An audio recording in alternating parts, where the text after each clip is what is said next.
Welcome back to my channel অনিতার প্রিয় রান্নাঘর। আশা করি সকলে ভালো আছেন, আমিও ভালো আছি। আজকে আপনাদের জন্য নিয়ে এসেছি একটি ভিন্ন স্বাদের ভিন্ন রেসিপি, মটরশুঁটি দিয়ে চিকেন ভুনা। রেসিপিটি সত্যি খুবই দারুণ, এটি আপনারা অবশ্যই একবার বাসায় ট্রাই করে দেখবেন। চলুন রেসিপিটির মূল পর্বে চলে যাই। আর ভিডিওটি ভালো লাগলে অবশ্যই like, comment, share and subscribe করতে ভুলবেন না। ভিডিওটি না টেনে পুরো ভিডিওটি দেখার অনুরোধ রইল। আমি চুলায় একটি প্যান বসিয়ে নিয়েছি। প্যানটি গরম করে দিয়ে দিচ্ছি পরিমাণ মতো তেল।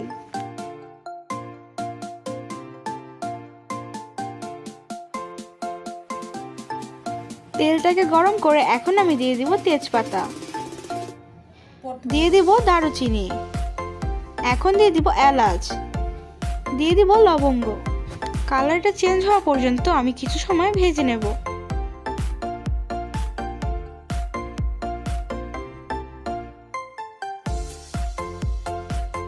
ভাজা হয়ে গিয়েছে, এখন দিয়ে দিব পেঁয়াজ কুচি।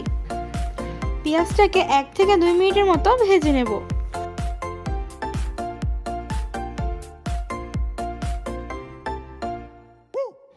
এখন দিয়ে দিব আদা বাটা, দিয়ে দিব রসুন বাটা।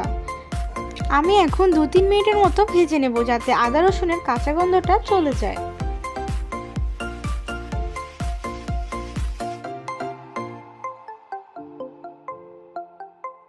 আমি মাঝে মাঝে একটু নেড়ে দেব। এখন দিয়ে দিব লাল মরিচের গুঁড়া, দিয়ে দেব হলুদ, দিয়ে দিব ধনিয়া গুঁড়া। আমি এখন মশলাটা কষানোর জন্য দিয়ে দিব অল্প পরিমাণ জল, যাতে মশলাটা পুড়ে না যায়। এখন মশলাটাকে আমি খুব ভালোভাবে কষিয়ে নেব যাতে উপরে তেল চলে আসে। এখন আমি দিয়ে দিব টমেটো পেস্ট। আবারও আমি মশলাটাকে 2-3 মিনিটের মতো কষিয়ে নেব।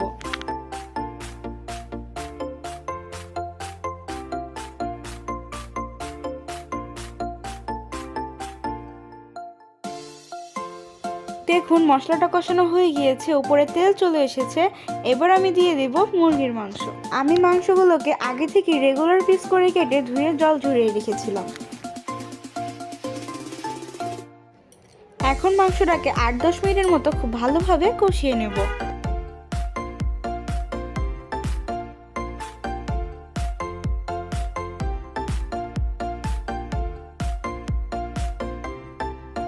এখন দিয়ে দিব স্বাদ মতো লবণ।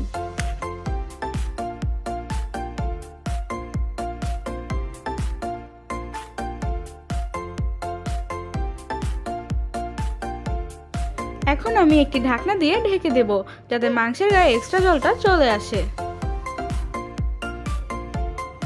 এখন আমি ঢাকনাটা উঠিয়ে নেব। দেখুন মাংসের গায়ে জল সব বেরিয়ে এসেছে। এখন আমি মাংসটাকে একটু নাড়া দিয়ে নেব।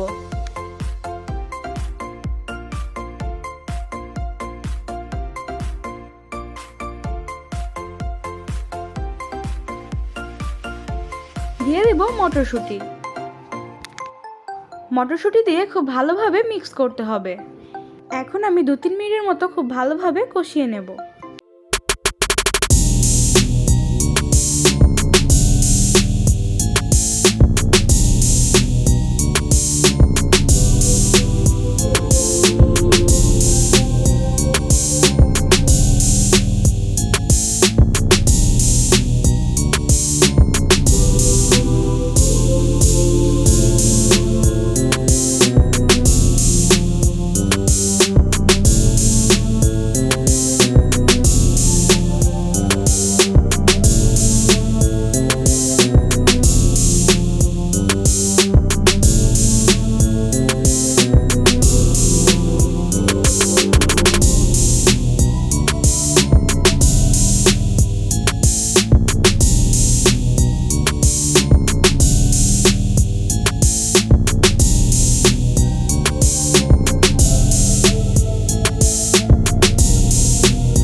করে দেখবেন আর কমেন্টের মাধ্যমে আমাকে জানাবেন আমার রেসিপিটি কেমন হয়েছে।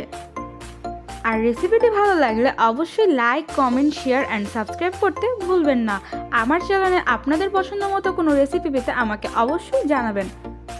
সবাই ভালো থাকবেন, সুস্থ থাকবেন। ধন্যবাদ।